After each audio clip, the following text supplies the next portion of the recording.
sort it out in a second. Okay, ready. Okay. Thank you.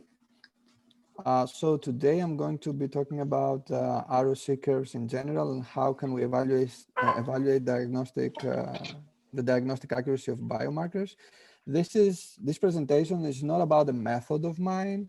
It mainly is developed for non-statisticians, and it's going to be a review of some popular methods in how to evaluate biomarkers in general. I have tried to not be technical, but after a point, there will be some formulas involved. Okay, so let's start. So the outline of this presentation is the following. We're going to discuss what constitutes a biomarker. We're going to introduce, loosely speaking, as well as strictly speaking, what is the sensitivity and the specificity of a binary and a continuous test.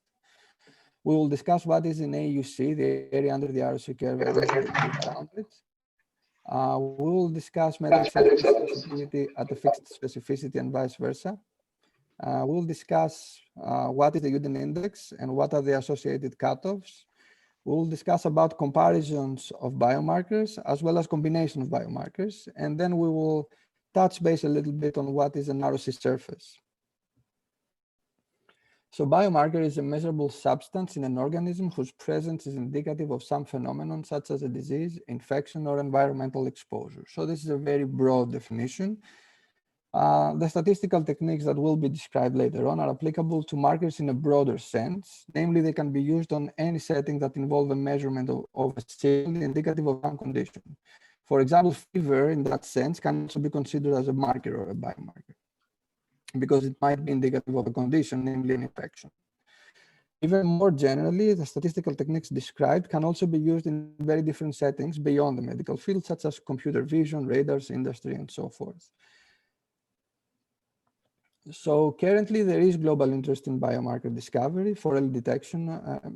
I focus mainly on early detection of cancer, all cancers, but especially the most lethal forms. Now, what do we mean by early detection? Early detection refers to a sense that our future cases are currently asymptomatic, or the disease is not detectable with current practices. So if we are managing to find biomarkers that can detect conditions, whereas today's technology or today's practices fail, then that's a contribution to early detection.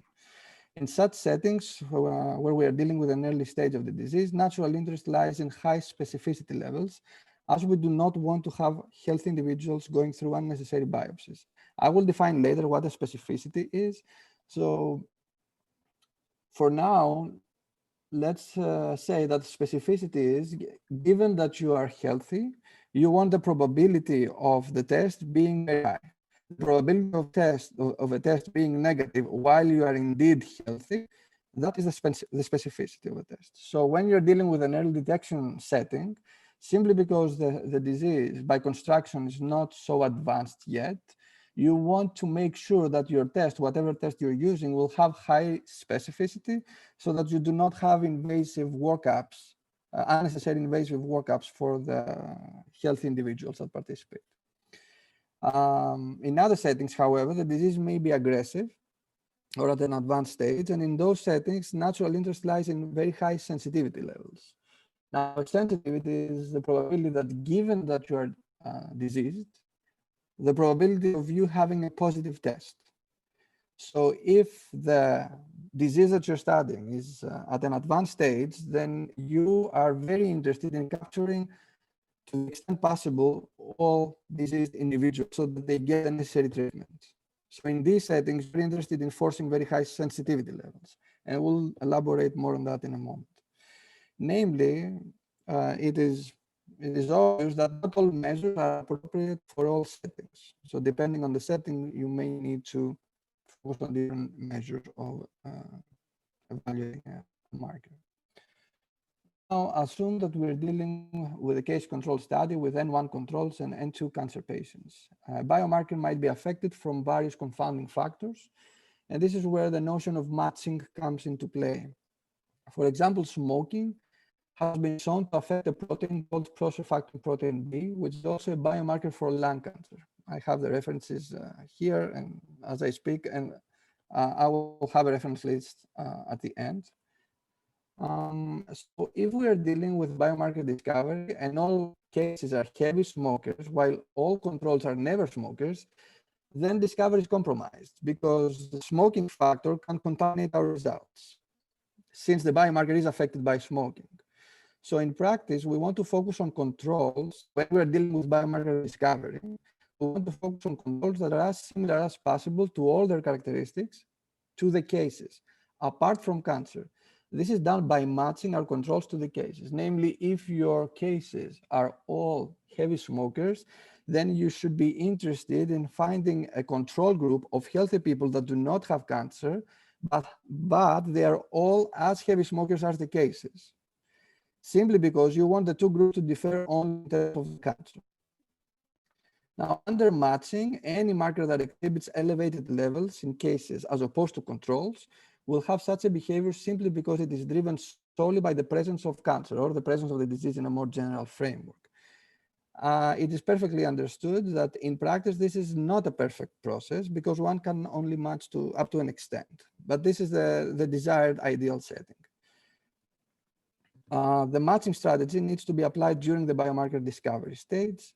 However, to assess the overall utility of a marker, we ultimately need to go to the target population. And to do that, there are 5 phases.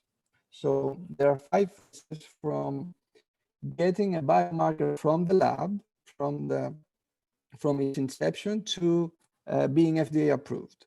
These 5 phases are summarized here in the bullets that I will discuss now. Phase 1 refers to the preclinical exploratory studies. It is the first step in the search of biomarkers, and it often involves comparing tumor tissue with non-tumor tissue. These are exploratory studies to identify characteristics unique to tumor tissue that might lead to ideas for clinical tests for detecting cancer. The primary aims for this phase 1 is to identify leads for potentially useful biomarkers and to prioritize identified leads. Statistics are not so heavily involved in this phase as opposed to all others. So in phase 2, that refers to clinical assay development for clinical disease, can be based on a specimen that can be obtained non-invasively an immune response to a protein uniquely expressed by tumor and measured with serum antibodies would be an example of that case. The clinical assay must be shown to distinguish subjects with cancer from those without cancer in order to be considered promising for screening. The primary aims for that phase is to estimate the true positive rate and the false positive rate, namely the ROC curve, as we'll see in a little while, and to evaluate the overall ability of the biomarker to discriminate between the two groups, those with cancer and those without the cancer. Now, in phase 3, we are talking about retrospective longitudinal repository studies. This phase provides evidence regarding the capacity of the biomarker to detect preclinical disease.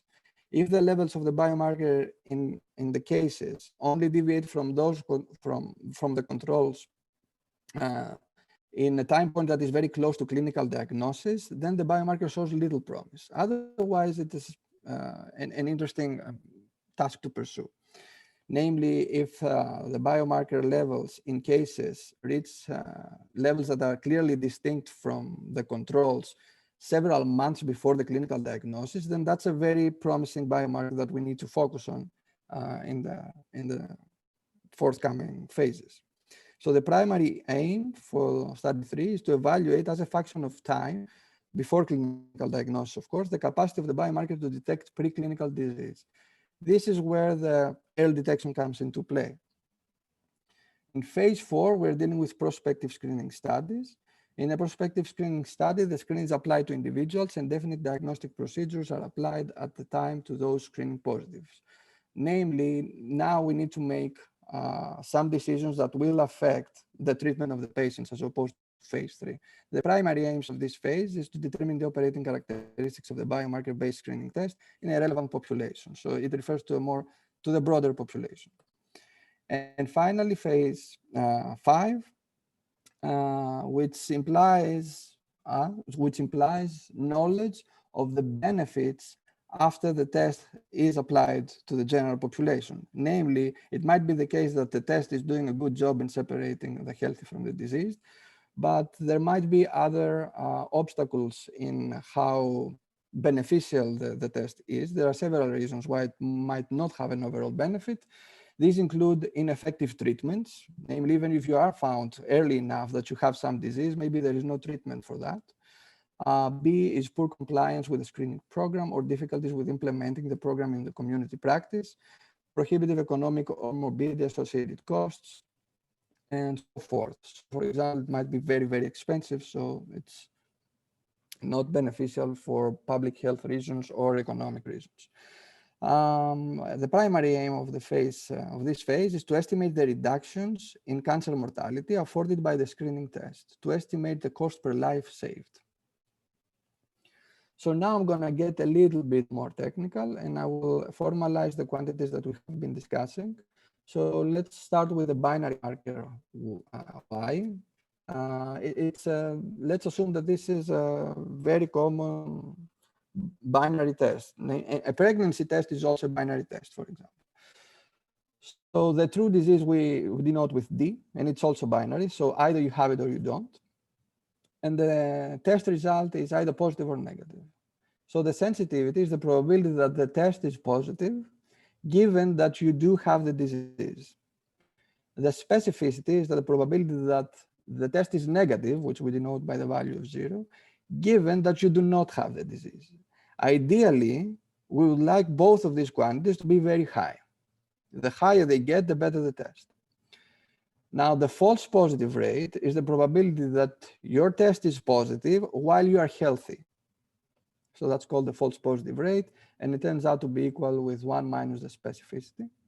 And finally, the false negative rate, which is the probability of you being healthy, it's the probability of having a negative test given that you are diseased.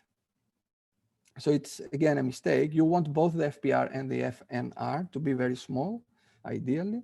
And the FNR turns out to be equal with 1 minus the sensitivity, or equivalently to 1 minus the true positive rate.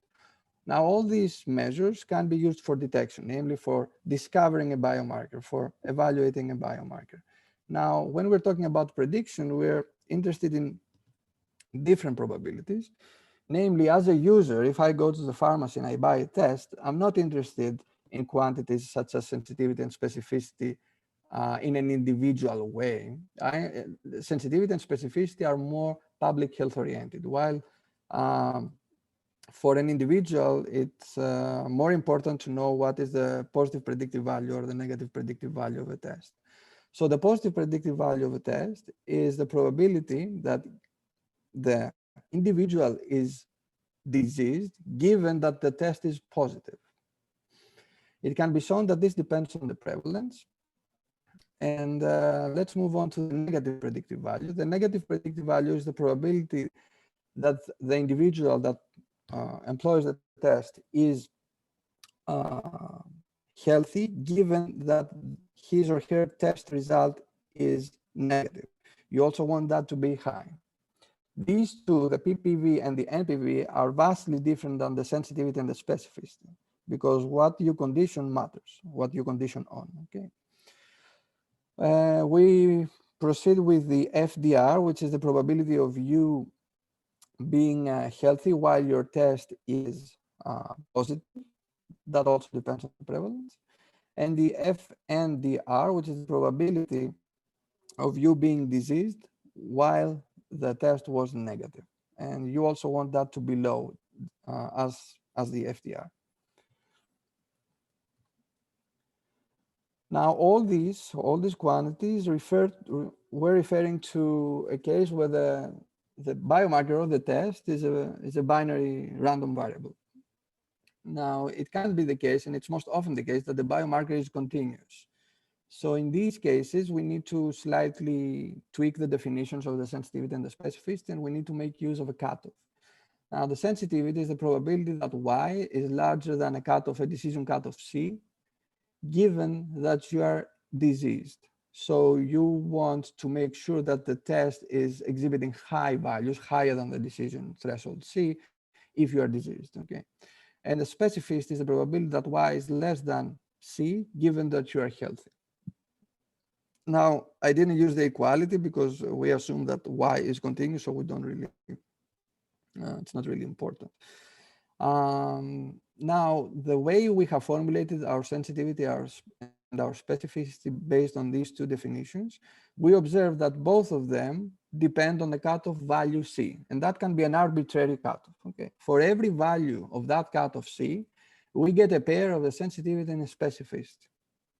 Equivalently, for any given value of that arbitrarily chosen cutoff C, we also get a pair of an FPR and an FNR, which are of course functions of the specificity and the sensitivity mentioned by the book. So since for a given cutoff C, we obtain a pair of the sensitivity and the specificity, and equivalently these quantities, we can vary this cutoff and get different pairs of sensitivities and specificities, or equivalently sensitivities and false positive rates. Namely, I can select a cutoff, get my sensitivity and my specificity. Then I move the cutoff a little bit and I get a different pair. Then I move the cutoff further and I get a different pair. If I do that for all infinite values that the test can take, theoretically from minus infinity to infinity, then I get infinite pairs of sensitivities and specificities, or equivalently sensitivities and false positive rates. Now, if I plot these pairs on A, I get what we call the ROC curve. The ROC curve is the trade-off of the sensitivity and the specificity as I vary the cutoff throughout the support of both distributions, of both groups, namely the healthy and the diseased. So these are three examples, three hypothetical examples that I used to convey the message. We should look at them row-wise. Okay, in the first plot, we have the controls with the blue color, the density of the controls with the blue color following a normal distribution, let's say, and the cases with the red color. There is some distance between them. If we plot the corresponding ROC curve based on this configuration, it looks like that. Now, if for another test, for another biomarker, a higher discrimination is achieved, then these two densities are more separated, and we see that the corresponding ROC inflates somehow. Okay. If the two densities are even more separated, then the ROC inflates even more. Okay. So at the extreme case scenario, where the two densities are completely separated, then the ROC starts from 0, 0, goes all the way up to 0, 1, and has a straight shot to the corner of 1, 1. Okay, so the area under it in that specific configuration is equal to 1. And then we're talking about a perfect biomarker. Namely, there is no overlap between the two groups, measurements of the healthy and the measurements of the disease. Now, at the other extreme, the two densities may completely overlap, let's say, theoretically. In that situation, the ROC coincides with the main diagonal of the rectangle, of the unit rectangle. And the area under that configuration, the area under the ROC under such a setting is equal to 0.5. Now, what happens if they're separated but in the opposite direction? Namely, the diseased group is to the left of the controls. In that case, the ROC moves to the lower part of the diagonal. Namely, an AUC of 0.9 is mathematically equivalent to an AUC of 0.1. You simply need to acknowledge that the groups have been flipped. Namely, the controls exhibit elevated scores, elevated biomarker measurements compared to the diseased. Now, the ROC is well known and is very popular. It's a very popular statistical tool for evaluating biomarkers. A common measure, as we just discussed, is the area under it, the so-called AUC. However, it is often the case that practitioners ignore its interpretation. The ROC can be used in a variety of settings that go beyond the evaluation of biomarkers, and it was first utilized in World War II as a means to evaluate for correctly detecting enemy aircrafts. Some of its appealing characteristics are the following. It can detect either upward or downward changes, as we just discussed, namely an AUC of 0.1 is as promising as an AUC of 0.9. It is independent of the prevalence of the disease, in contrast to the positive predictive value and the negative predictive values that we just saw earlier.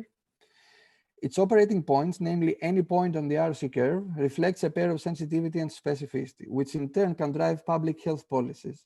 For example, it is useful to know that 80% of the diseased individuals in a population of a country will be recognized as such by the test. It is immune to monotone transformations, namely the ROC of biomarker Y would remain unchanged if I multiply the biomarker by 2, or if I take the logarithm of the biomarker scores, then the ROC curve remains unaffected. This is not the case for, say, t-tests or logistic regression models or the so-called fold changes measures. It is natural to expect that if I transform biomarker scores, then the accuracy of the marker does not magically change. Based on an ROC curve, we can derive clinically relevant cutoffs for decision making, as we will see later. Now, this is an interesting bar plot. I have the reference here. It's from Nakas and Reiser by a recent paper of theirs in SMMR. So this is a bar plot that illustrates how many papers you will find in PubMed if you simply look for the term ROC. And these are broken down by year.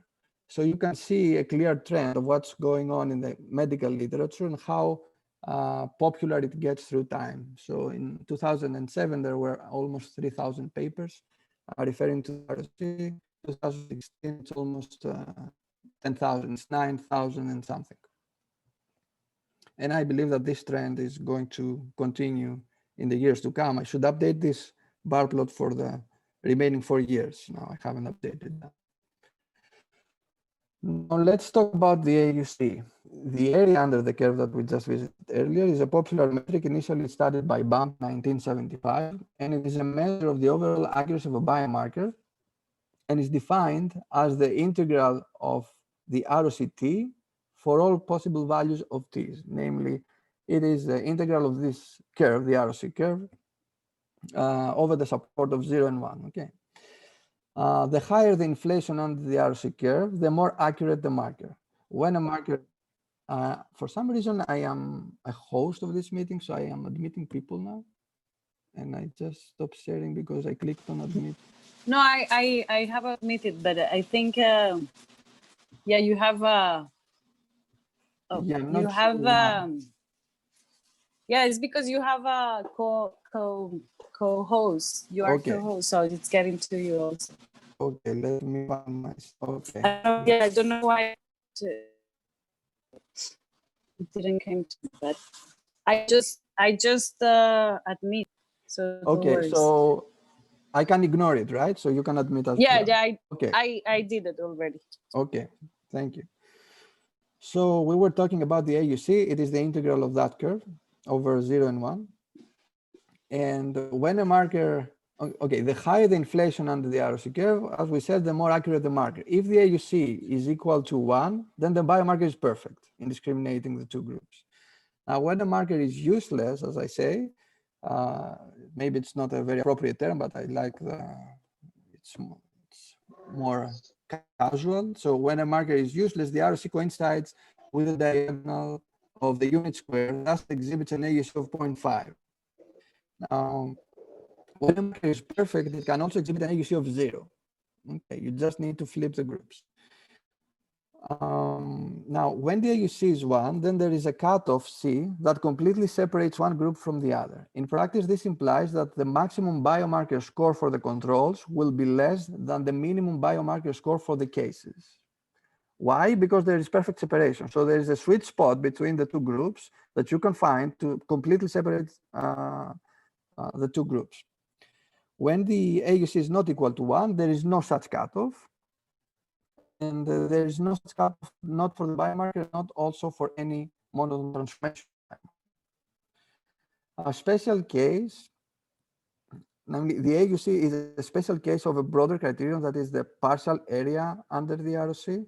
We can define a sub-region in terms of false positive rates, and have the integral defined in that region, namely from A to B, simply because that region might be more clinically appealing, maybe more clinically interesting. So instead of evaluating biomarker the whole area under the curve, it might be interesting to evaluate a marker for a specific region that we can tolerate, namely if we cannot have a false positive rate more than 20% for some clinical reason, then we might be interested in focusing on the integral from 0 to 0.2 of the ROC curve. That's going to be the partial area under the ROC curve.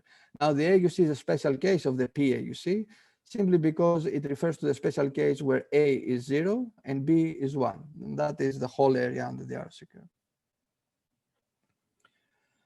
So what is, however, the AUC? What is the interpretation for it? It can be shown that the AUC is the probability of X being less than Y, where X is the biomarker scores for the healthy and Y is the biomarker scores for the disease, which also implies that the AUC is the probability that a randomly chosen individual from the diseased group exhibits a higher biomarker score than a randomly chosen individual from the healthy group. And even though that's a probabilistic interpretation, it may not be so clinically appealing. That can be debatable, though. The AUC also turns out to be the average sensitivity for all possible values of specificity, and also the average specificity for all possible values of sensitivity. As previously stated, under the stochastic ordering assumption, which implies that X is stochastically ordered compared to Y, we know exactly what is going on if we have an AUC of 1 or 0 or 0.5. Nevertheless, the AUC is an average-based measure, and if the AUC is something in between, then there are more things that we need to consider, and I have some examples here. So we have, let's say in this graph, two biomarkers for which we have created the two ROC curves, ROC curve for biomarker A and the ROC curve for biomarker B. Okay, how are we supposed to compare these? Now, it can be the case that two biomarkers exhibit similar AUCs or exactly the same. They are exactly the same in terms of AUCs. So in these situations, we need to be more focused in terms of what is more clinically relevant. So assuming that we're interested in forcing high specificity, say 80%, because we want to spare healthy individuals from unnecessary invasive follow-ups, then marker A is more promising in this situation. Because for low false positive rates, we see that biomarker A dominates biomarker B. So we are more interested in having that biomarker in such a setting. However, in another setting, in which we're interested in forming high sensitivity, say 80% again, because we want to capture most of the diseased individuals, since the disease might be aggressive, then marker B is more promising in this situation, since it provides smaller FPR levels. So the FPR is around here, while the FPR for marker A is around here, which is higher, and that's not desirable. So in such a setting where the disease is more advanced, you want to proceed to, you want to focus more on biomarker B and its behavior, because it outperforms biomarker A. So it kind of depends on the setting, unless one biomarker clearly dominates the other for all FPR values, then you have to be more focused on what is more clinically useful. Now I am gradually being more technical, but I will try to explain everything simply. It might be the case that the biomarker scores for the controls are coming from a normal distribution, and that the biomarker scores for the diseased are also coming from a normal distribution with different parameters. That is a special case. It can be met in practice, but it's not so often, but it's a simple case to start with and developing inferences and going from the simplest case scenario to the more complicated settings in which you do not assume any distributions. Any known distributions at least. So in this special case, where both groups are being generated from two different normals, the sensitivity and the specificity can be conveniently written in closed forms. So the sensitivity at the given cutoff C is of this form, and it depends on the parameters of the normal distribution that refers to the diseased group, while the specificity is again in closed form and is a function of the two parameters of the healthy group, and as well as the arbitrary decision cutoff C. Now, the underlying ROC, the whole curve, also conveniently can be written in closed form, and the expression is this one. So the ROC curve is a function of all four parameters now. Obviously, it has to be a function of all four parameters, both means, the mean of the cases and the mean of the controls, as well as the standard deviation of the cases and the standard deviation of the controls. So for every t, which in this situation, it represents the false positive rate, it is the x-axis of the ROC curve. So for every selected t, I can have the ROC of t, namely the true positive rate or the sensitivity of the of the biomarker. And if I scan the t for all possible values in the 0, 1, I will get all possible values of the sensitivity. And if I plot this on the plane, I have a graph of t, of ROC of t versus t.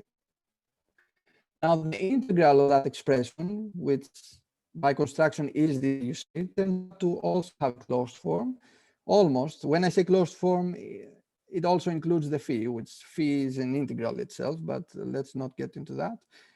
It's a friendly form in any case.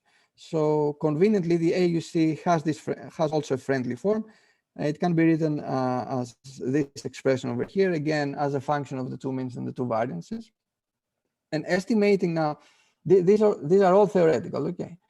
So if you have, in a given application that you get the biomarker scores for the healthy and the diseased, and you can assume normality, then you can simply consider maximum likelihood estimates for the two means and the two variances, plug them and get an estimate of the AUC, okay?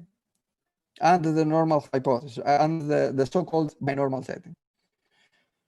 Now, is this a general strategy? Of course not, as we discussed. It should only be used if both groups are coming from normal distribution, which in practice is a testable assumption. You can do a normality test.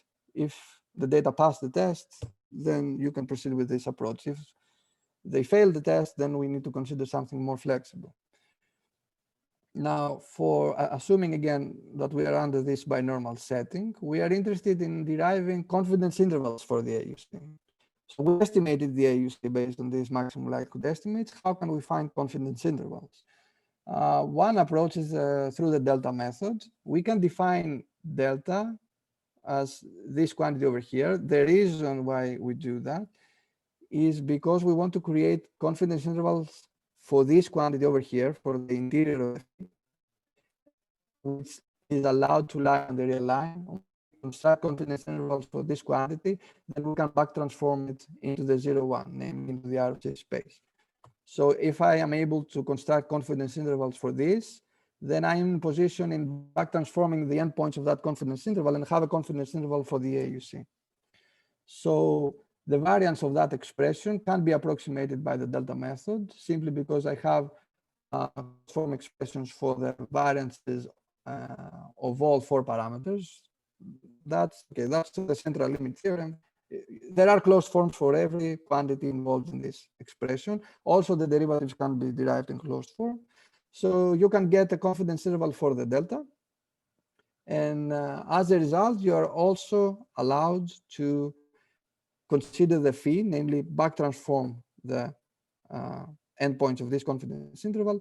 And that confidence interval that is in the red rectangle over here refers to the AUC itself.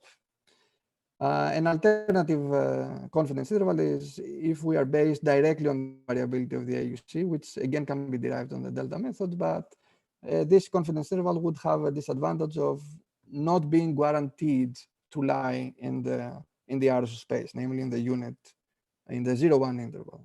So it's preferable to work with the confidence interval that is presented in the red rectangle. For that process, I have software at my website, so you can just feed in the data and you will get all necessary inferences.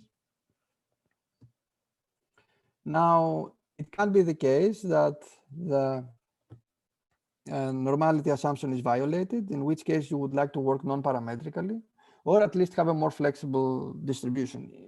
So the notion remains the same if you can assume any model. You can derive ROC, even if it's not in a closed form. It is a function of a sensitivity and a specificity that are two probabilities. These probabilities can be derived based on your assumptions of the model, and then you can proceed to inferences.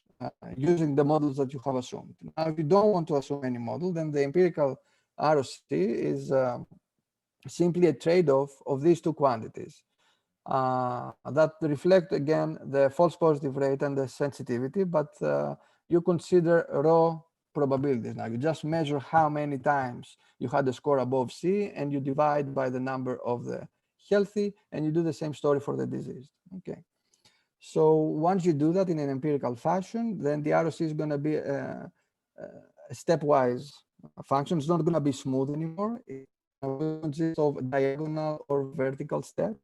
The diagonal in the case that you have ties in the score, namely two measurements, in case some measurements are equal, or if they're not equal, then it's going to be either a vertical or an horizontal step throughout. In any case, it's not a smooth curve if you proceed with such an approach.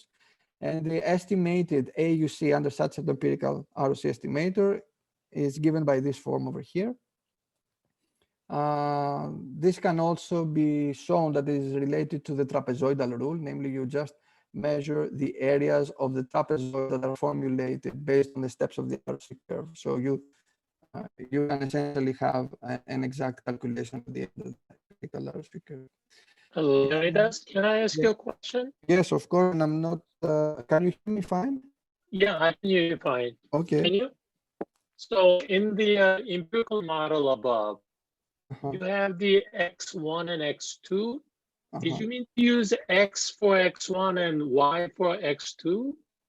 Can you say that again? In the box above, empirical model, you use the notation X sub 1J and X sub 2J. Yes. It's 2I. Yeah, 2I. Okay. But did you mean to use X for X1 and Y for X2? So X, yes. The notation is, yes, you're right. I used X1 and X2 for the cases and the controls, while so far I have been using X and Y. That's what you mean? Yeah, that's what yeah. Yeah, exactly. Sorry about it. It's because I have been collecting the information of several papers and I have confused the notation. It's either X and Y or X1 and X2. That's a typo. Okay, yeah. So thanks. Yeah, you're right. It is, so X is the X1 and Y is the cases here.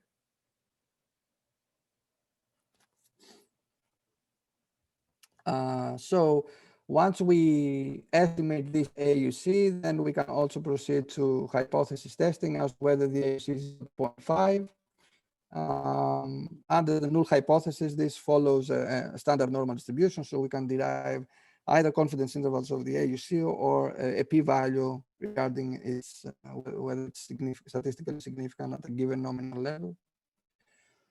Now, okay, so we have discussed about the phases of biomarker discovery. We have discussed about the sensitivity and the specificity, their trade-offs, their AUC, how can we evaluate the marker in terms of the AUC and some inferences around that. We have found, namely, and evaluated the biomarker. But at the end of the day, clinicians are in need of making decisions. So it's often the case that the natural question rises, what are the cutoffs? What is that sweet spot that I have to say that an individual is diseased or that an individual is healthy? So one way among many to do that is the so-called Uden index. And there are many debates around the different metrics and the different measures and the different weights and the different importance of the sensitivity and the specificity. For now, just for simplicity, I will just assume that the sensitivity and the specificity are of equal importance, and we're just in need of a cutoff to optimally separate the two groups. And I will define what do I mean by optimal. By optimal, I mean, what is that cutoff that will provide the maximized sum of the sensitivity and the specificity? That is essentially what the Uden index does. So the Uden index attempts to find that C that will maximize this quantity. Now, -1 is not so relevant. It only provides some geometrical intuition. If we omit it, the result will be the same. If we have it, then it turns out to be the case that the Uden index is the vertical distance, the maximum vertical distance from the ROC to the main diagonal. So at the point in which this distance achieves its maximum, then that point corresponds to a pair of specificity and sensitivity. And this pair corresponds to a cutoff if we're interested on the raw scale of the biomarker course. So that cutoff is the optimized cutoff for clinical decision making, assuming that we're interested in maximizing sensitivity and specificity, and by further assuming that both of them are of equal importance. Okay. Essentially, this measure is equivalent to the Kolmogorov-Smirnov distance between distributions X and Y. And as we said, J gives equal weight to the sensitivity and the specificity. However, one could use different weights in front of the sensitivity and the specificity so that we give unequal importance to these two measures. If you're interested in, say, a situation that would be twice as important, they can have the corresponding weights here, and that will be reflected in the cutoff. Now, how are we going to derive the cutoffs if we again make the same simplistic assumption that both groups are from two different normal distributions? Conveniently, again, in this case, we have already seen that the sensitivity and the specificity can be written in closed forms. The ROC is again in closed form, and the maximum of the Uden index is given in equation 11. Now, another convenient result under this assumption is that the optimized Uden-based cutoffs can also be found in closed form and are given by this expression over here. So we actually don't need to have any numerical optimization algorithms. We just need to plug in our MLE estimates of all 4 parameters, and we will get an exact value of the cutoff that we're interested in. Okay. And that only holds if the variances are different. If the variances are equal, then this degenerates to the average of the means. So it's mu x plus mu y over 2. Now, I will not get into many details for that. We can have a confidence interval around the Uden index, vertical distance. We can proceed with the method. We have the variance covariance matrix of all 4 parameters. We can obtain all partial derivatives that we're interested in closed form. Long story short, we can transform the Uden index onto the real line, find a confidence interval there, and then back transform the endpoints so that we have a confidence interval for the index itself. Final confidence interval is given in equation 14. That is in a paper of ours, a recent paper of ours with Dr. Nakas and Dr. Reiser. Let's not be more technical about it. There are ways to have confidence intervals for the Uden index. A software is given in my website again. We have discussed about discovering biomarkers, evaluating biomarkers on different measures, and also deriving cutoffs. Okay, the process of deriving a cutoff in a non-parametric way can be done numerically. I didn't touch that, but it can be done numerically by maximizing that vertical distance. And we'll try to touch on how can we compare markers that are competitive. Namely, we have 2 or 3 promising markers that pass all the tests, and we want to establish which one is better and for what purpose. So we assume in these studies that we have the same individuals undertaking the test, both tests. We want to assume which biomarker, we want to assess which biomarker is performing better. And we also need to honor the fact that the marker measurements are correlated simply because they are taken on the same individuals. So my measurement with biomarker A with my measurement for biomarker B will be correlated. Okay. Of course, we assume that the measurements across the individuals are independent. Namely, my measurement will not affect your measurement. Okay. One comparison that is usually met in the literature is based on the AUCs, namely which biomarker has a larger AUC. However, as we saw, this is an average-based measure, so it can be misleading if one dominates the other in different areas. There are parametric comparisons, and there are also non-parametric comparisons that are available in the literature. A very popular non-parametric approach for comparing the AUCs is the so-called Delon.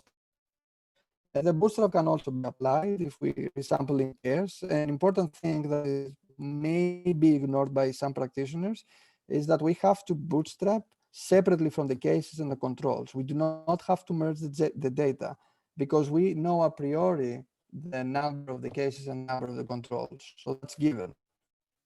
So we need to resample separately. So as we said, the AUCs might be the same, but the markers may be substantially different. So other measures for comparing two markers might be in terms of the Uden index, in terms of sensitivity at say 95% specificity or at whatever other level, or in terms of specificity at say 95% sensitivity or whatever other level is clinically relevant. So we have two markers, and we have the health individuals and the cancer individuals denoted by A and B. So the scores are W1A for the health individuals with marker 1, W2A for the health individuals with marker 2, 1B for marker 1 and the diseased, and 2B for marker 2 and the diseased individuals. We have 4 groups now to consider. And if we want to assume there are 2 bivariate normals now, so the scores of the healthy group between biomarker A and biomarker B are correlated. Why? Because it's the same individuals. Okay. And for group B, the same holds. So you have, if you want to assume normality, now you have to assume 2 bivariate normals. Okay. So the cases are independent of the controls, but within each group and among the biomarkers, there is correlation. This implies that the likelihood now breaks down into 2 pieces, one that refers to the contributions of the controls or the A group, and one that refers to the contributions of the B group. Now, the parameters of interest are written in closed form. The ROC for biomarker 1 can be written in closed form, and an analogous form can be derived for biomarker 2. So we have 2 ROC curves now, one for biomarker 1 and one for biomarker 2. So we might be interested in considering, is this difference, so if we are interested in focusing on an FPR, say, of 0.2, we might be interested in comparing the height, the difference in between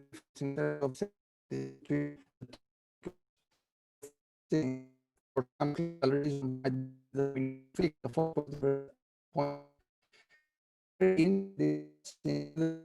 the length of this red line is statistically significant. If it is, then biomarker A is more preferable compared to biomarker B. Now, in another setting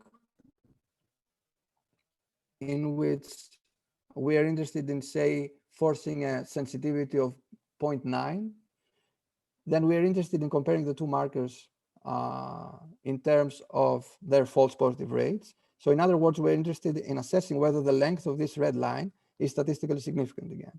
So in case it is, then we should proceed with biomarker B because it provides a smaller false positive rate as opposed to compared to biomarker A. Now, I won't get into the details. We can use the delta method again to find the variability of the first ROC, as well as the covariance of the 2 ROCs at a given t, namely at a given false positive rate. Remember that the ROCs are correlated now because we are talking about measurements that are taken on the same individuals. So once we derive the variance of both ROCs, as well as the covariance between them, then we can proceed with the kind of test. So what I test, we can have difference in the numerator and the variance of their difference then be equal to this expression, the square roots, it's over 2, which under the null hypothesis, namely under the hypothesis that there is no difference, namely under the hypothesis that this line has a length of 0, and this statistic follows a standard normal distribution. And you can also consider transformation if you want to acknowledge the fact that the ROCs are constrained in the 0-1 interval. For some simulations have shown that this is working slightly better than this one, but they're both fine in terms of practice. And finally, if we want to do the same exact task, but without assuming any parametric models, we can proceed by bivariate kernels. It's somewhat more technical, but it's a way of density. Then you can derive numerically the areas under the AUCs, the marginal AUCs. So you need to find the marginal densities. And based on these marginal densities, you can construct the two ROCs and then do the bootstrap to compare in terms of AUCs or in terms of sensitivity at a given specificity or vice versa. And for some software, again, that uses this non-parametric method that is based on kernels, you can download from my website. Just feed in the data and you'll get your results. Now, another interesting thing, another interesting topic that many researchers are concerned about is when we have established a set of promising biomarkers, is there a way to combine them?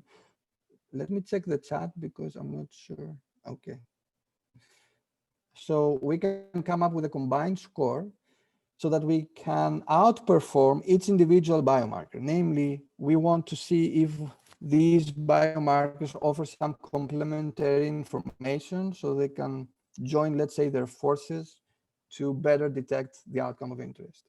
One very easy way in terms of computational burden is to apply a logistic regression model where the binary outcome of having the disease or not is the response. Okay, and the biomarkers are the covariates. Once we do that, we can simply extract the linear term of that, and that is a form of a linear combination that combines 3 or 4 markers.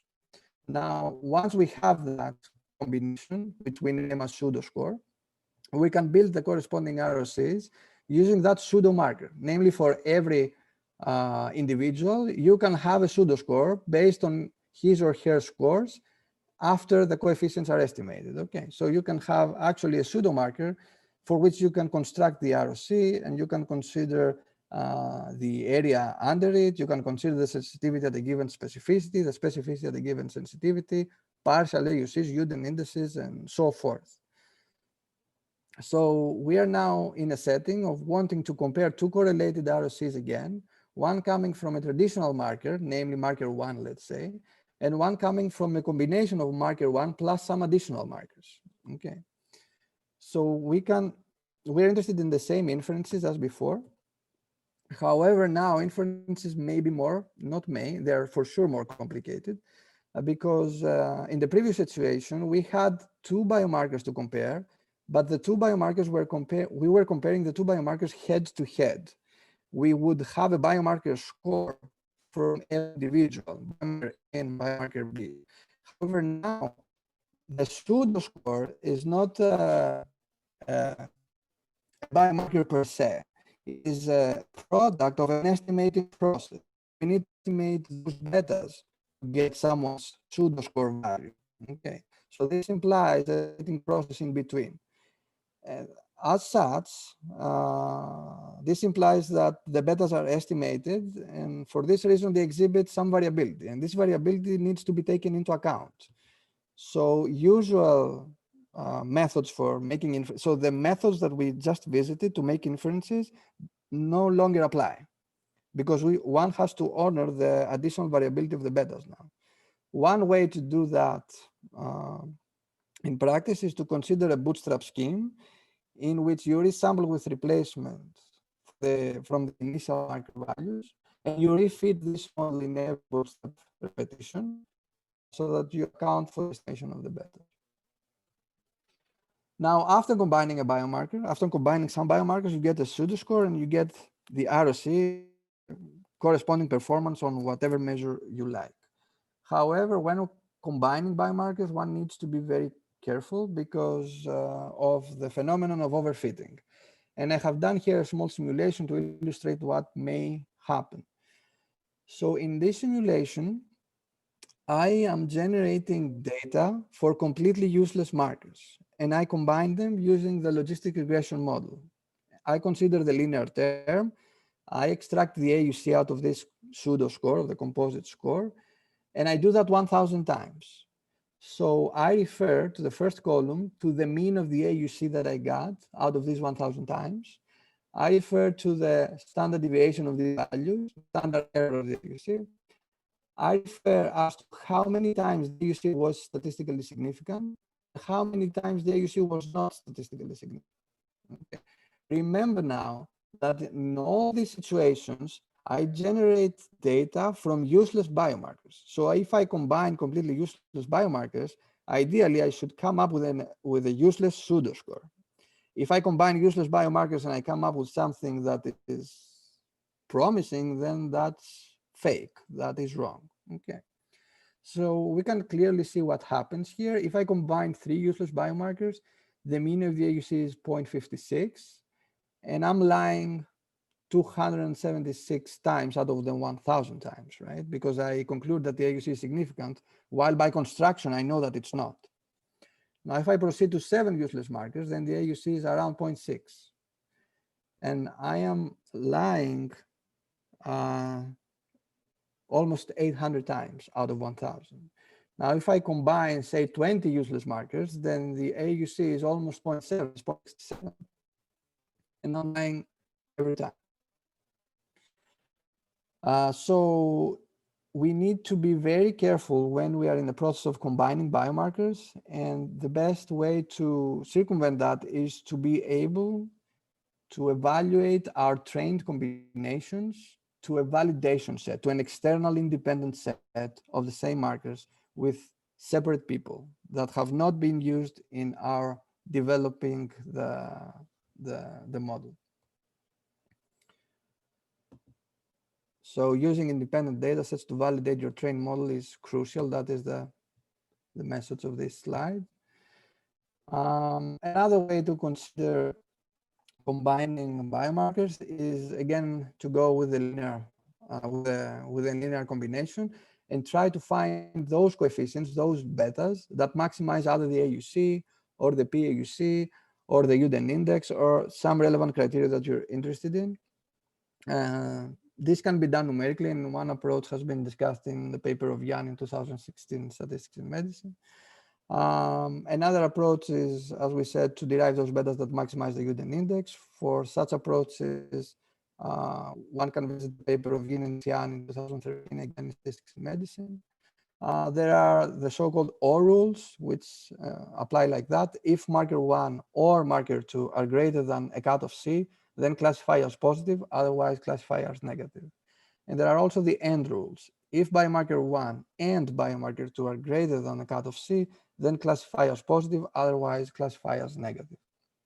So there are a bunch of ways to combine biomarkers, depending on the setting, depending on the rule you want to choose, on the specificity of the rule, or on the clinical setting and the measures that you're interested in. Or even in you could consider nonlinear combinations. There is some work about that as well. I can have a full list of the literature at the end. In my website, you can find a software that can apply Jan's method in 2016. Namely, it can be used to find the optimal linear combination for maximizing the AUC and namely the PAUC, I'm sorry, and as an effect, the AUC. So you can choose what PAUC you want to maximize, and you will get optimized better. Now we'll talk about a little bit about the 3-class problem. So up to now, we were considering that we have 2 groups for discrimination, the healthy and the diseased, okay, or the healthy and the cancer patients. It can be the case, and it's actually very common, that biomarkers refer to trichotomous settings and not just to dichotomous ones. For example, in many pancreatic cancer studies, we see that the individuals recruited can belong to one of the 3 groups: 1 healthy or controls, 2 pancreatitis group, and 3 pancreatic cancer or PDAC. Other examples might refer to prostate cancer. Namely, we can have 3 groups again: healthy, prostatitis, and prostate cancer, that reflects the progressive nature of the disease. In lung cancer, we can have stage 1 versus stage 2 versus stage 3. And there are also non-cancer settings that this can apply. For example, when we have 3 groups with group 1 being normal cognition versus mild cognitive impairment, or dementia. In such cases, one could proceed pairwisely with the groups, namely have an ROC for group 1 versus group 2, have another ROC for group 2 versus group 3, and have a third ROC for group 1 versus group 3. Now, such a pairwise strategy might result to inferences that are wrong, and it's easy to realize if we use the following analogy. If someone says, why don't we just go with pairwise ROCs? Why do we need to honor the 3 groups simultaneously? Then we can ask back, why should we use the ANOVA when we can use pairwise t-tests? The answer is the same. So in this configuration, we have 3 densities, let's say WA, WB, and WC, random variables, WA, WB, and WC. And we want to assess how separated they are. Okay, for such a configuration, we need 2 cutoffs. Below the first cutoff, we'll make a decision that an individual belongs to group A. In between the 2 cutoffs, we will make a decision that the individual belongs to group B, or the middle group. And if you're above cutoff C, in this region over here, then the decision is that you belong to the 3rd group, to the aggressive group, or group C. In this setting now, as opposed to before that we had 2 true classification rates, namely the sensitivity and the specificity, here we have 3. We have the true classification rate for group A, which is the probability that WA is less than C1, namely WA, this group, is less than C1. We have the probability that reflects the true class rate for group C, which is the probability that WC is above the 2nd cutoff. And we also have the group in between, namely the true classification rate that reflects the probability that WB lies within the 2 cutoffs. We note that the 2 cutoffs are ordered. Okay, so for any pair now of these 2 cutoffs, I have a triplet of true class rates. If I have a pair of such cutoffs, I can evaluate the TCA, the TCB, and the TCC. I want all TCA, TCB, and TCCs very high. The higher they are, the better for the biomarker. Okay. So for any pair, I have a triplet. If I change that pair, I get a different triplet. If I change that pair again, I get a different triplet as well. So if I scan for all 2 pairs of these 2 cutoffs, I get infinite triplets, TCAs, TCBs, and TCCs. And if I plot these triplets in space, I will get a surface that looks like that. So let's see them column-wise. In the first column, we have the 3 densities of the healthy group, the benign group, and the aggressive group completely overlapping. In that situation, the ROC surface looks like that. It is a triangular surface. The volume under it is 1/6. Now, if we separate these densities a little bit, then we see that this triangular surface inflates like a balloon. Okay, so the volume under it is somewhat more now. I don't have a value, but it's more than 1/6. If we separate the values even more, then the inflation under the ROC surface is even greater. Okay, so at the one extreme, we have a situation that all 3 groups are overlapping, in which case the volume under the surface is 1/6. And at the other extreme, where the 3 groups are completely separated, then we would see an ROC surface touching the ceiling of the unit cube and falling like a curtain in the sides of that cube, yielding a volume under it equal to 1. That would be a perfect marker for all 3 groups.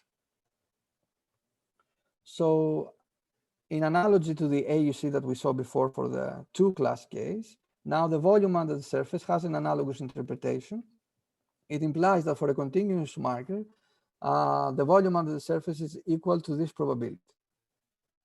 In other words, it is the probability that the scores of 3 randomly chosen individuals, 1 from each group, will be ranked correctly by the marker.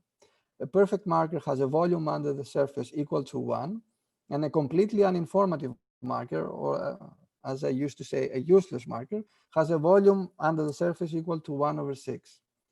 The approaches discussed for the 2-class case can be extended to the 3-class case under parametric and non-parametric frameworks.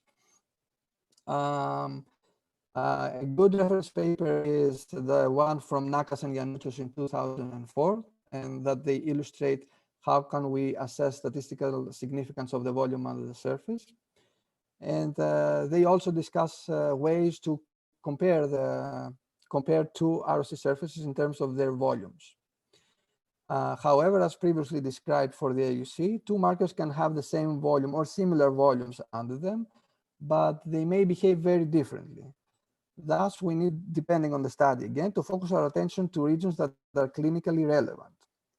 So in that situation, you might be interested in testing either one of these three null hypotheses. Namely, a clinical setting might imply that you want to force a TCA, let's say, of equal to 0.5 and a TCC equal to 0.6.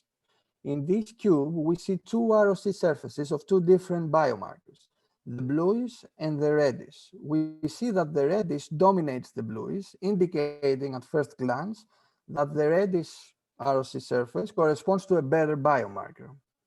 Now, if we want, however, to compare these two surfaces, not in terms of their average-based volume, but on a clinically focused criterion that in this illustration is, let's say, TCA of 0.5 and TCC of 0.6, then we're interested in the difference in terms of the TCC, the remaining part of that triplet. So we fix TCA and TCC, and we wonder about the difference in terms of the third, namely the TCC. So we would like to assess whether the length of this red line here is 0 or not, namely whether it is statistically significant or not, if we're talking about inferences. So the first hypothesis is fix TCA and TCC for both ROC curves and compare them in terms of the TCC. In the second case, you can fix TCB and TCA. So you can fix those two values and compare the two ROC surfaces under a different notion, namely under this horizontal distance between them. If the length of this line is 0, then this means that the two markers are equivalent at this region. And ultimately, you can fix TCB and TCC and make comparisons with respect to the TCA, namely the remaining probability of that triplet. So long story short, you can fix any two and compare with respect to the third. Okay. The last null hypothesis schematically is illustrated by this comparison over here. So we fix TCB and TCC, and we're wondering whether the two ROC surfaces are different with respect to the TCA. Here's the axis of TCA, and we're wondering whether this red line has a length of 0. So again, for such comparisons, I have a MATLAB software uploaded to my website that you can use. This is a typical output. You just need to input the scores of the two biomarkers and the true disease status that now has to be trichotomous, namely 3 potential values for the outcome for the true disease status. And you get this as an output. The output yields the two surfaces. It yields the volume under the surface. Marker one volume is that much. And you also need to fix 2 out of the 3 quantities in the triplet that you're interested in. For example, you can fix Leonidas? Yes. Can you hear me? I think some interference came in. Can you just? I can hear you fine. Is it only me? Your mic. No, I can hear you too. Okay. No, I only hear the same. So is it okay now or not? I think it's the mic that you got an ant inside the mic or something like that. I think. Can you test it already? I didn't. Okay, there you go. Okay. Yeah, it is working now. It just got very weird sound, but Okay. it got clear now. Thank you. For how long was that? No, just like 2-3 seconds back. Okay.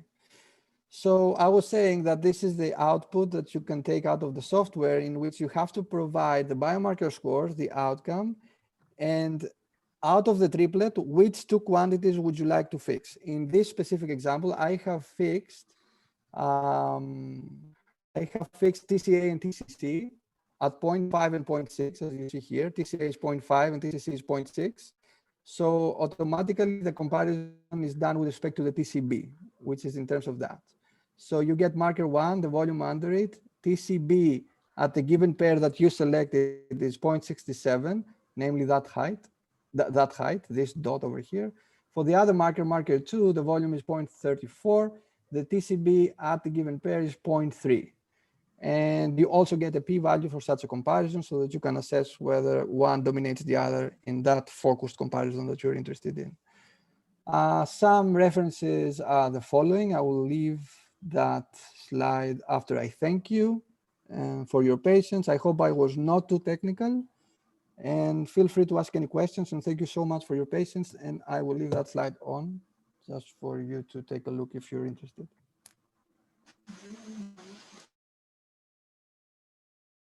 It's been very interesting, all of your slides and your comments also. I have some questions, just very quick questions, and I will go back to other questions after to open up the discussion. But in this software of yours, the plots that you're using, which package do you use to plot them? I know that you have this software already programmed, but how do you produce them? The software that I am using for these purposes is MATLAB, and in all codes that I have provided that you can download, you get the plots automatically, so you don't have to plot them yourself. I was going a bit deeper that how do you actually program those plots, but we can go deeper inside that otherwise. So I wanted to open discussion if any of you want to share some. Should I stop sharing thoughts? or should I hold on to the slides or? No, I think we can hold on to the slides so that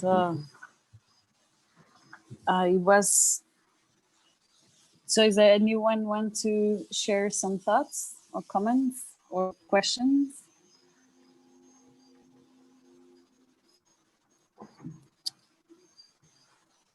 Everything was very clear. I wanted to. So it's either that everyone understood everything or no one understood nothing. One of the two. I thought it was very interesting the part that you were talking about the pairwise comparisons and the critique on that, and how can you adapt biomarkers. And I'm gonna open up my video, okay.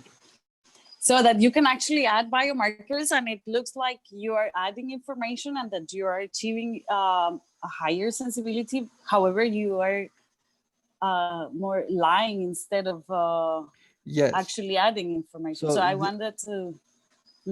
So this is not new in the sense that it is unique in the R setting. Generally speaking, when someone models, when you're doing modeling, the notion of overfitting is a known pitfall. So that's why we need so-called independent data sets to date our models. Generally speaking, it's not just a disadvantage of the ROC, but I was wanting to convey the danger that one might be into if you blindly decide to combine markers. And maybe even clinical investigators may be tempted to combine more and more markers. With nowadays technology, people have more and more access to more biomarkers, and they may be tempted to combine more and more as they see the AUC inflating. But that can be a fake inflation. That's what the message is. So it's always crucial that you validate your results to independent data sets, because a trained AUC of say 0.7 might be an independent data set in which you won't have a trained model. You just fix your model and then explore the performance of the model in a new data set. The other question I had, it was related to the actual context that we are in. And for example, I have a question related to the different technologies that, for example, are being on market for COVID-19 diagnostic test, for example, and there is this approach that is with the PCR, which has a more information, but there's these other types that have like a binomial, or the rapid tests that are based on colors, or you basically have you don't have a color, just basically a yes or no. Yeah, so that's So the initial, Mhm. before we start discussing. So that's like the binary case. So it's Yeah. either 0 or 1. The test can be either 0 or 1. Yes, exactly. So I wanted to just recall a bit on which recommendations, or which actually are your critical review on this type of tests, or if it's something that you are recommending, or you prefer to, because I tend to be more keen on the continuous variables. However, I wanted to know in this case, which is your So opinion? if you're asking me about the performance of these tests, I simply do not know. What is the performance of these tests? I really don't know. Now, you will find in the literature tests that are by nature continuous and that have been dichotomized and for the sake of simplicity. Yeah. That's not so appropriate because you're losing information. You're throwing data under the rug. If a test is by construction binary, then okay, it is what it is, and you can evaluate. There are tools to evaluate binary tests rigorously. Now, regarding the performance of such tests for COVID, I am not aware of their performance. All right. Okay. Yeah, but that's actually, so in the binary case, for example, if you want to validate a test, what would you recommend then? An independent study, and of course you have to, there are many things to consider now. The state of the disease, whether the person was asymptomatic or not. So you need to have a well-designed study and an independent population that is similar to the population that you trained the data, that you evaluated the test, to assess that what you're finding in the first place is verified again and again in different populations of similar characteristics on one hand, but eventually you want to go to the general population. So with the COVID situation, it is hard because there are many asymptomatic people. And as far as I know, I'm not aware of a well-designed study for that. For cancer, you have all the luxury there is because it has been thoroughly studied and the prevalence can be measured way more accurately. We don't really know the prevalence of as far as I know, I'm not aware of the prevalence of COVID, simply because it can be transmitted so easily, as opposed to cancer. So for cancer, you can have annual results of what is the population of cancer in a given country or a given region. That number is very hard to get for COVID. Yeah. Well, there was an approach, I think it was in Iceland, who they did, I haven't reviewed it very carefully, but they did kind of a full diagnostic strategy. And so with that, having said, it is like an effort to obtain better estimations for the prevalence. And so it determines the posterior decisions. However, yeah, I think well, we haven't reached.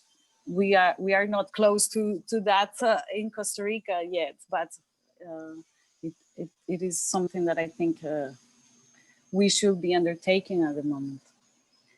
And I think it's well, maybe it's my my worries on very simplistic tests, and so I'm.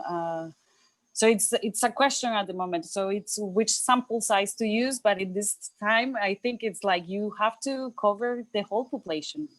I don't know. It's but this is very expensive you might to be say. interested in saying maybe it turns out to be the case that the accuracy of a test is affected by the age.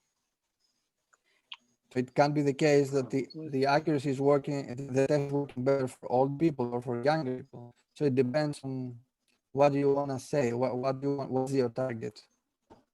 Yes, but in this time, in this sense, you cannot only comply to one type of test. You will have to still observe different types of tests in order to see which one reaches a better performance. Or is that what you mean with a better research design, or you mean something else? So the design is more tricky here simply because of the prevalence again. And what I was referring to regarding the age is that if it turns out to be the case that the accuracy of a test is very, very good for ages, say, above 50, and it's very, very bad for ages, say, below 30, and it makes no sense to apply such testing into young people. But you need to do it at the beginning in order to know this. Of course, of course. But yes, of course. But before asking for sample size or protocol or whatever, the problem is that prevalence itself is not identified. Exactly. This is just the standard problem of identifiability of the prevalence. Exactly. And the identifiability problem become more deeper because of the problem of or because of the quality of the test. I have just not a comment. I learned a lot from your talk. Can you speak up, please? I think the sound. No, sorry. No, it was interesting for me. Just a remark. Maybe it could be useful for you. In psychometrics, there exists what we call equating problems. And the equating is exactly the same as your problem of combining the biomarker. Okay.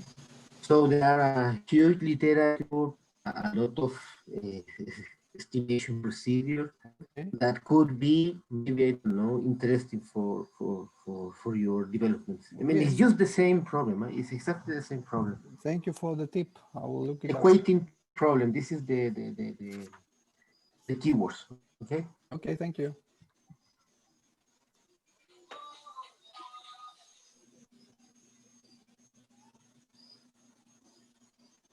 As anybody wants to share some other ideas? Or, well, I think this, I wanted to actually go more deep in the diagnostic test analysis and how we actually reach to know the accuracy of a test. Because I think I wanted to actually recall on how this meta colloquial has started. And well, at the beginning, we had some talks. And, also, Rosario started with the immunology and the research related to immunology. And the problem there, it's also diagnostics, but it's mainly because it is very difficult to actually understand this rare disease, for example. But from there, I think is the basic from biostatistics, and it's what defines this. Well, in Spanish, I will say binomio, but it's. I was gonna say it in English, and I was gonna derive on binomial, but basically it's this classification of healthy and sick people, and this need to be on the right side. But sometimes this cut point is basically not. I mean, not sometimes. It's all the time. It's very, very diffuse for all of the times. And I think the challenges that we that we have here is towards the end of your talk, when you are adding more information. And I think the next step to this is actually also integrate all the types of information that affect the diagnostic situation by its own. And also, because something I have been learning from the present context is these delays that are in the diagnostic process, which I would like to be more specific on this, that in the clinic we can identify a person, but that doesn't mean that day is being diagnosed. There is a delay, and this is also affecting estimations on prevalences and incidences all the time. I think when I was starting to study statistics, everything is in our head, or at least in my head, it tends to be perfect. However, now I getting deeper in these very subtle details that we don't in the usual practice don't take into account, and we will be, or we might be, dealing with more lies than actual truths. So, which is something that I think is very important from your talk. That sometimes we tend to believe that we add more information, but not necessarily we are analyzing it in a way that actually takes into account the correlations or the complexity that's within. Yes. So I think this is marking a very interesting start in this group in terms of which are the new frontiers of this type of research. And especially in Latin America, these delays are very, very significant sometimes. And this is probably one of the problems that we are dealing with in especially in Central American countries where well, in Central America, we have a very huge contrast between the healthcare systems. Just in Nicaragua, from Costa Rica is totally different. And having said that, even though Costa Rica has a very strong healthcare system, it's not very, very. It's falling into apart because it's not very. It's very vulnerable at the moment with the situation. And I think this addition of this new variable with COVID, and I probably the other things that are coming, but it's getting more complex in terms of analyzing the situations and making decisions. I don't want to be in the president's shoes at the moment because it's very complicated.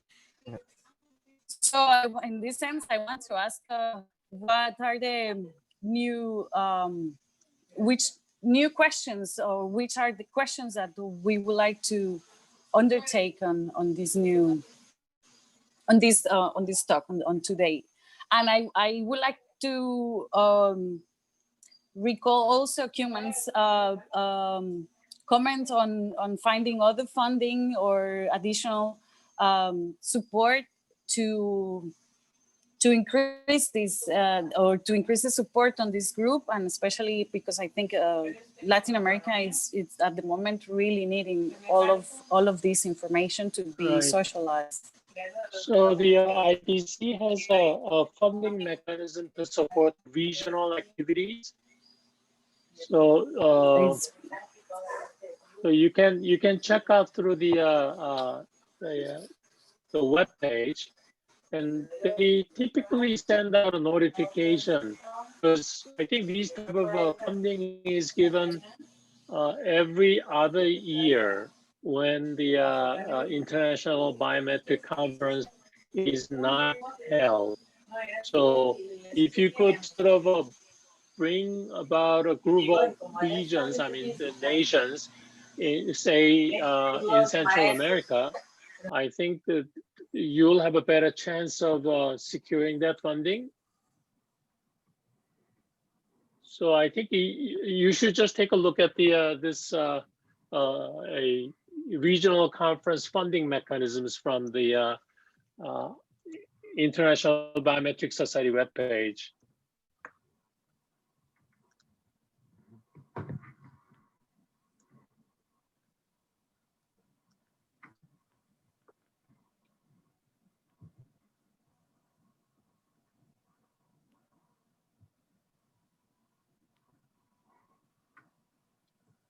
I can find out more about that. I used to be on the committee, and but I'm no longer on the committee. But yeah, I haven't looked at the webpage for a while.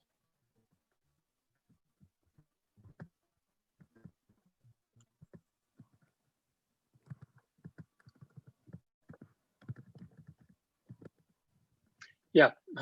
So I'm looking at the webpage right now. Under, there's a banner for the meetings, and there's a regional activities funding program.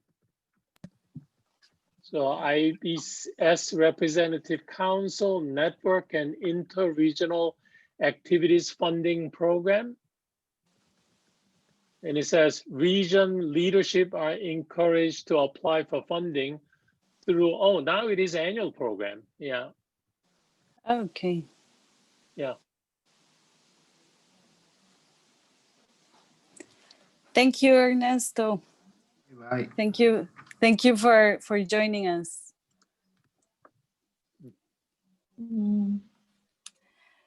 Okay, so thank you all. I have so much to do, and so I leave. Thank you so much for your excellent presentation, and I hope you can give us some material so for listening and so, because this is a very important topic, but for me as a physician, this is a lot of information I have to process. Yeah.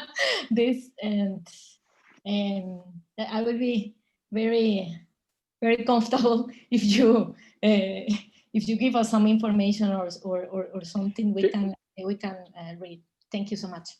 There's a very nice textbook about this topic called Medical Decision Making. I have the book in my office, but I don't have it now. I'll send a reference to that textbook to Milena so that she can share it with you. Okay. And it's written for the clinicians, how to deal with the medical decision diagnosis and all those issues with the, sensitivity, specificity, false positivity, negative, positive, predictive values and whatnot, and how it is applied in clinical decision making. Yeah. Okay, thank you so much. Yeah, sure. So good night. Ciao. Good night. Ciao. Thank yeah. you. Thank you. Bye-bye. Okay, so can you are you sending us the links? Are you sending me the link through the email, or I'll just post it on the to the whole group. Yeah. Here it is. Yeah. Do you see that? Good. Yeah. Thank you. Great. So is this and you mentioned others. Well, we were also talking about the ISCB that I haven't touched. I haven't knocked that door yet, but do you think that will be also an option, right? Or that or program probably is not going to be very helpful, because that's very specific to the sort of a clinical biostatistics. And so probably if you can bring, regional representatives from, neighboring, countries in the region, I think it'll be received more positively, particularly if you can engage someone who's known, say, throughout the Americas. So if you can find some people, northern South America, Central America or Caribbean area, I think it'll be very positively received, because this activity will be looked at as developing more of a biometric community. Okay. Yeah. Good. So, what did you think about this little talk?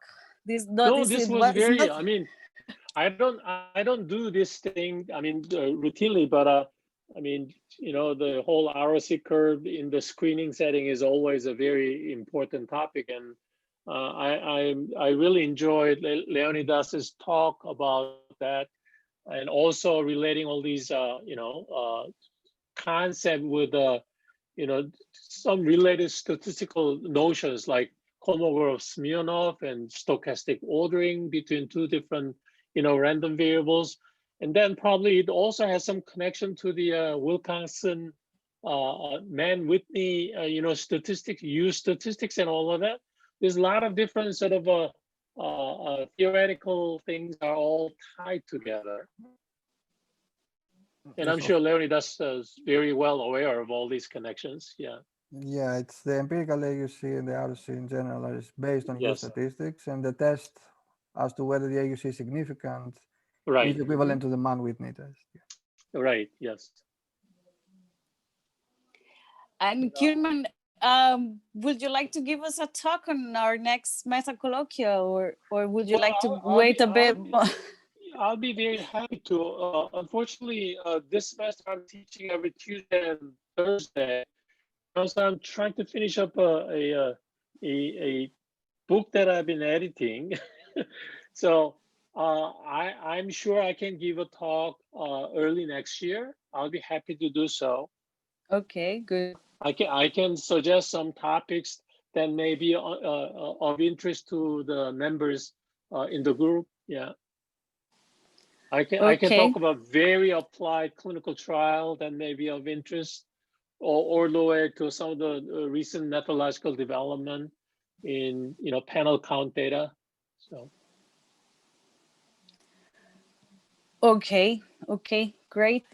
Yeah. So yes, because then we are basically running these meetings formally every 15 days. So the next so it's to give us a bit of time even to prepare. But in the meantime, for example, like next Tuesday, we try to provide the session to work out on writing up a paper or discussing something more specific. So so like next meeting we run it more informally, basically. So all right. And but we will have to define the theme or topic for the next meeting. That is probably gonna take time, the 3rd of November next time. Okay. So if you have any suggestions for or any topics that you would like us to undertake and or to present, okay, I'll be happy to receive those suggestions also. Sure. Yeah. And also, have you talked to Lupe Gomez lately?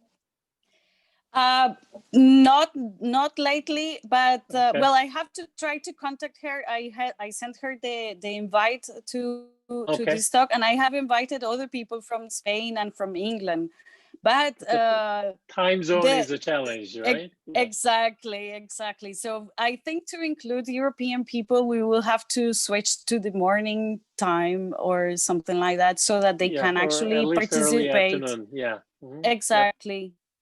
So that's something I haven't pushed that yet, because I understand also there are a lot of agendas going on and things. So I think we are going step by step, and at some point I think maybe early next year or something like that, we can change start the schedule. or offer different schedules, like for example a month or something like that. We will have to find out how that works in a better way for the interest of the group, I think we will have to be discussing that, especially if someone also, because since this is a very open place, I think it can be naturally that any of you wants to invite someone else to participate, and then that person, well, we can adjust the schedule so that we can. And these are other options that can be built up from our experience, I think. And also, if there's a particular topics that you'd like to be presented, let me know. I may be able to identify someone who may be willing to give up their time to give a talk in this forum. So, all right. But at least I can commit myself to give a talk early part of next year, either January or February. So you can sort of put me down, and we can discuss between now and then most appropriate topics that you may find interesting. Yeah. Good. Thanks for all of these ideas and for joining us. So I think it has been a very good start, and the efforts that we are also doing, because today he didn't join, but there is other professor joining the meeting from Honduras. So it's something that is increasing. It's kind of a network of researchers across Latin America that are very interested in biological, mathematical statistics, but all together applied in one research perspective. So, it's going to join. Well, something that we are trying to do is to spread the word about these meetings, and so that people who are interested and that they haven't found any places to actually build up some learnings or some skills about. Milena, one nice mechanism will be, for example, submit an article to the biometrics bulletin. That way you can get the word out to the people in the region. So if you go to the web page, currently someone from India is serving as the editor for the biometric bulletin. Okay. And you can submit an article describing these activities, and offer contact information so that people from the region can sign up. Okay. Yes. And also, you'd like to work with the currently existing groups in the region, because again, I mean, if you go to the IBC webpage, there's a region represented, so you may be able to identify people from the region who's active. And because of your general interest is in biostatistics, so I think that'll be a nice way to connect with the people from the different regions in the area. Okay. Yes, we are gonna undertake that work on. And I mean, I'm just looking at the international regions under the International Biometric Society. There's the Central American and Caribbean region. So you may want to reach out to the leadership of that organization. There's, let's see, there's,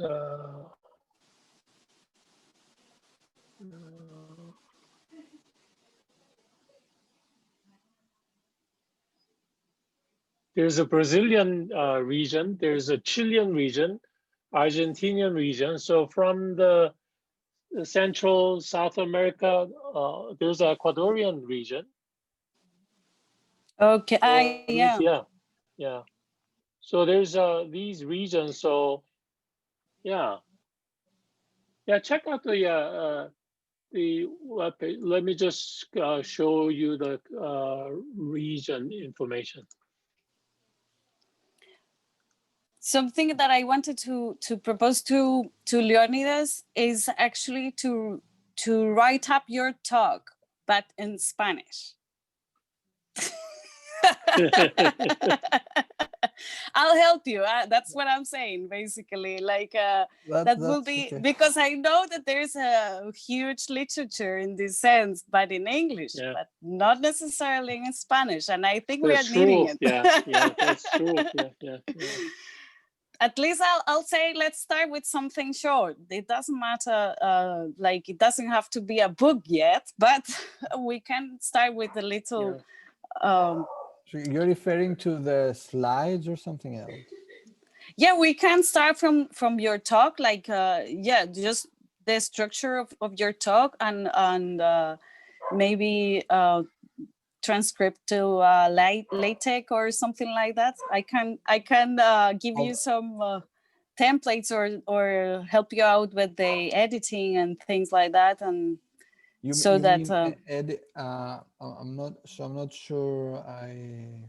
So you're talking about the presentation being also in Spanish, or you're talking about something else beyond that? No, I'm talking more like an article format, like so that because the work that Susie and I are going to do by next Metacolloquia is actually to upload all of the talks that we have had at the moment, so that people that come on a new base, that they can actually find out what we have done before and or go back to the talk, and so that everything it's going to be registered. But in order to reach other people that don't necessarily come to our Metacolloquia, and that we can actually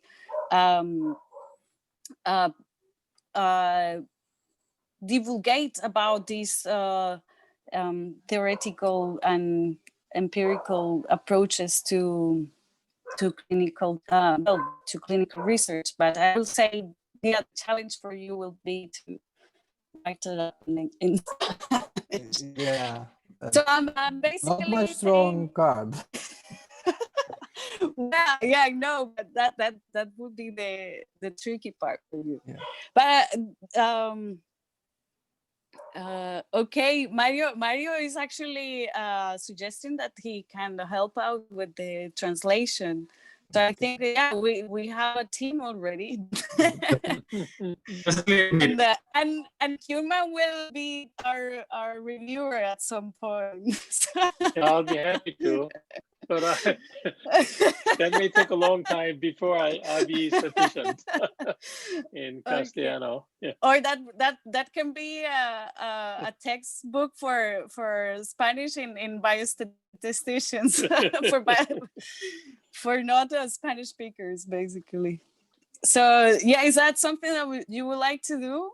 Is that sound something interesting for you to do, Leonidas? Yes, but without a strong deadline. Okay. Okay, that's Milena, hay que traducir como que usted lo echó al agua. We don't have a translation for that. It's just that she embarked you, is what we say, is that she compromised you. But I'm pushing you out of the race, something like that. I'm in the corner now. Okay. That's what Mario is suggesting. I see. Okay, no, it's fine. We don't have to run on this, I think. But I think and we can start with a simple abstract or something like that. Okay. Just like stating how important is to validate test and all of your talk. That's why I think it can be a good start, the structure of your talk. And it doesn't matter we start from an English base, and we just, because in that sense we can have like two types of text, the one in English and the one in Spanish. Okay. So let's find a way that we can work this out in a comfortable way, I think. So Mario, are you in the project then? She's doing the same to you now, right? Yeah, well, he's pushing you also, so he's saying that he will support it. No, no, I will support. I'm not pushing. I'm not pushing. I'm just saying that I might be of help. Okay. Yes, so let's start with the presentation, and then we'll carry on some other editing in Spanish. Yes, so I think unless you want to discuss further themes or so questions that you want to get on board at the moment, I'll happy stay longer, or I'll leave you into your other activities. I'm getting hungry, so I gotta go eat something. It's okay. Yeah. Thank you for joining. And all right. Well, it's good to see you and nice to meet you all. By the way, Leonidas.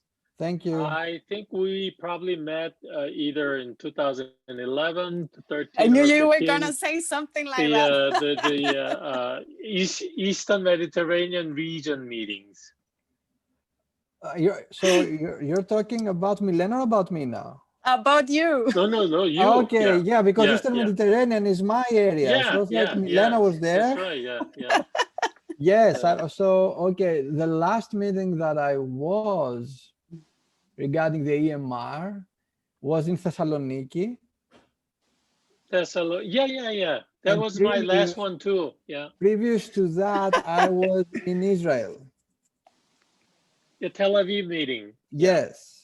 Weren't you also at the Cappadocia meeting? I was not there.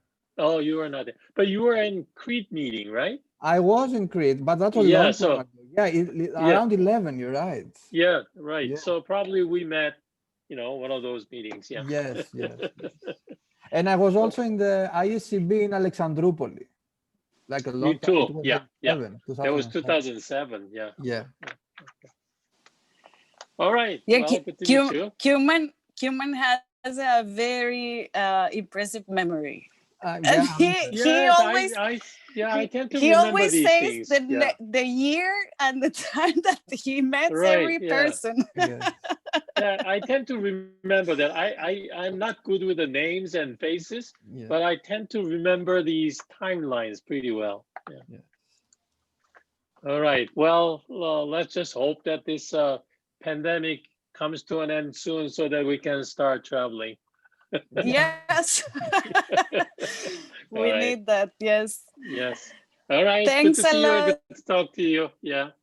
Thank you. Okay. Bye. Take care. Have fun. You too. Thank you. Bye.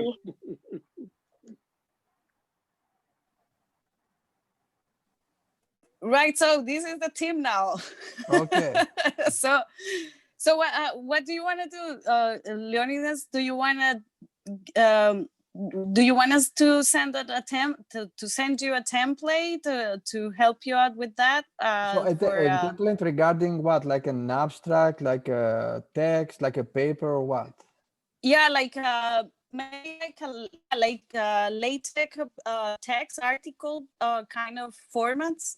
Okay. And what I was thinking is just to transcript your talk at the beginning, just as basically a copy paste, and then we start editing this in this Spanish. If it is in a form of presentation, yes, but several things from the presentation are quotes of other papers that I refer to at the end. So I don't want it to be in a form of a paper, word by word, because it's going to be from other papers. So I would prefer to write up something that refers to the presentation as opposed to having a copy paste. Okay. Yeah. Okay. So I will begin maybe with editing either the presentation for people to be able to have access to the presentation in Spanish, but just the slides, and then proceed with an abstract, and then with a more lengthy text. All right. Right? Okay. Yes. So do you because I usually we usually use Overleaf. I know Overleaf, yeah, and So I if use you data. want to suggest a template, well, I have my own neutral one, and I can send you, right. and you can just put it in Adapt it to it. another template or whatever. Okay, and I'll probably send you a template later on anyway, Okay. so that you can choose, or we can define it later. Maybe you can give me a text of whatever subject from whoever, what more or less in terms of length or. It doesn't matter. Don't worry about, because the length and everything, we will be defining it as long as the process goes. But I think for the beginning, just feel free to put everything, all of the things that you consider important, even if they are bullet points or some text.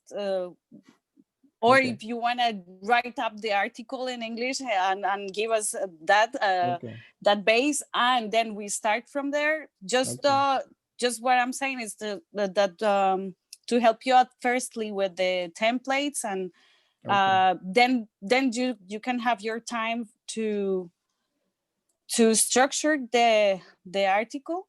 It doesn't matter if you want to be, I mean, it's going to be your paper basically. So it's so you decide like well, the relevant that so that we are informing the area in a very substantial way. So I think that will be something that I think it will be meaningful. So it doesn't matter if it takes a bit longer, but if that is what we want, then that's what we pursue, and that's it. So and I will let you actually decide which type of length or rigorosity we should undertake on this, I think.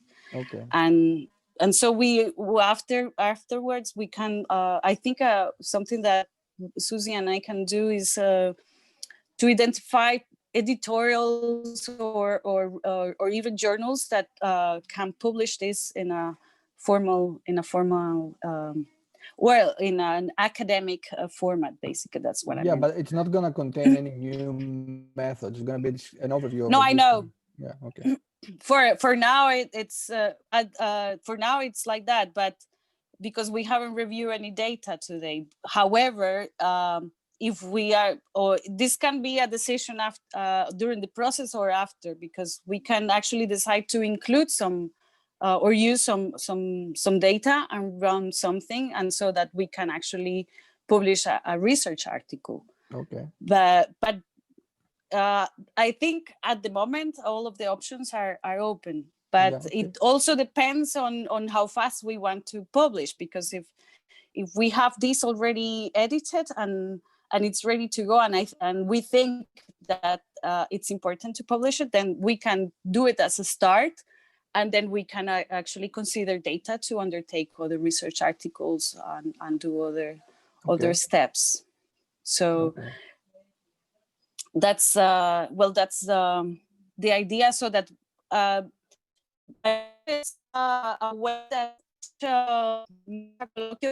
even a systematic version of the metacolloquia, so that what it had been happening, for example, for the metacolloquia that we undertook with Rosario.